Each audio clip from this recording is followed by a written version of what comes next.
Chapter 32.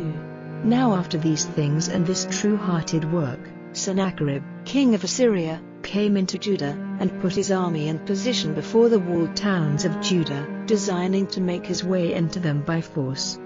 And when Hezekiah saw that Sennacherib had come for the purpose of fighting against Jerusalem, he took up with his rulers and men of war the question of stopping up the water springs outside the town, and they gave him their support.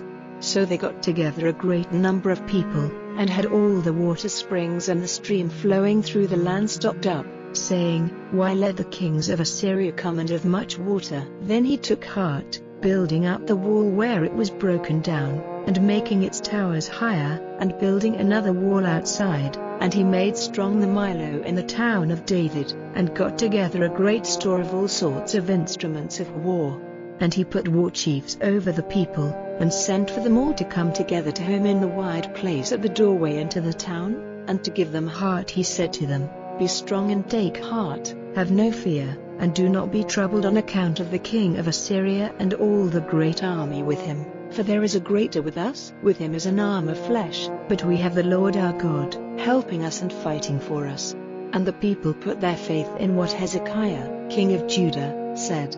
After this, Sennacherib, king of Assyria, sent his servants to Jerusalem. At that time he was stationed with all his army in front of Lachish, to say to Hezekiah and all the men of Judah in Jerusalem, Sennacherib, king of Assyria, says, In what are you placing your hope, waiting here in the walled town of Jerusalem? Is it not Hezekiah who has got you to do it, causing your death from need of food and water, by saying, The Lord our God will give us salvation out of the hands of the king of Assyria? Has not this same Hezekiah taken away his high places and his altars, saying to Judah and Jerusalem, Give worship before one altar only, burning offerings on it? Have you no knowledge of what I and my fathers have done to all the peoples of every land? Were the gods of the nations of those lands able to keep their land from falling into my hands? Who was there among all the gods of those nations, which my fathers put to destruction, who was able to keep his people safe from my hands? And is it possible that your God will keep you safe from my hands?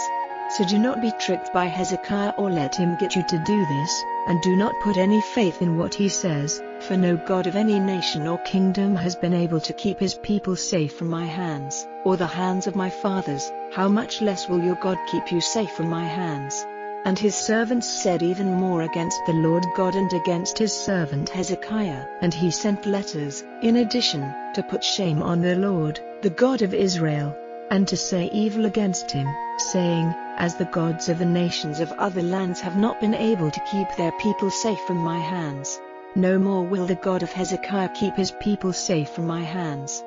These are things they said, crying out with a loud voice in the Jews' language, to the people of Jerusalem who were on the wall, with the purpose of troubling them and putting fear into them, so that they might take the town, talking of the God of Jerusalem as if he was like the gods of the peoples of the earth, the work of men's hands. And Hezekiah the king, and Isaiah the prophet, the son of Amoz, made prayer because of this, crying out to heaven. And the Lord sent an angel who put to death all the men of war and the chiefs and the captains in the army of the king of Assyria. So he went back to his country in shame.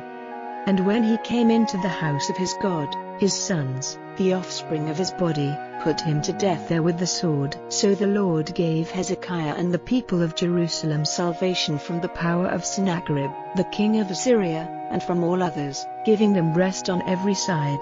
And great numbers came to Jerusalem with offerings for the Lord, and things of great price for Hezekiah, king of Judah, so that he was honored among all nations from that time. In those days Hezekiah was ill and near death, and he made prayer to the Lord, and the Lord in answer gave him a sign. But Hezekiah did not do as had been done to him, for his heart was lifted up in pride, and so wrath came on him and on Judah and Jerusalem. But then, Hezekiah, in sorrow for what he had done, put away his pride, and he and all Jerusalem made themselves low, so that the wrath of the Lord did not come on them in Hezekiah's lifetime. And Hezekiah had very great wealth and honor, and he made himself storehouses for his gold and silver and jewels and spices, and for body covers and all sorts of beautiful vessels, and storehouses for the produce of grain and wine and oil, and buildings for all sorts of beasts and flocks. And he made towns for himself, and got together much property in flocks and herds, for God had given him great wealth. It was Hezekiah who had the higher spring of the water of Gihon stopped, and the water taken down on the west side of the town of David. In everything he undertook, Hezekiah did well. However, in the business of the representatives sent by the rulers of Babylon to get news of the wonder which had taken place in the land, God gave up guiding him, testing him to see what was in his heart.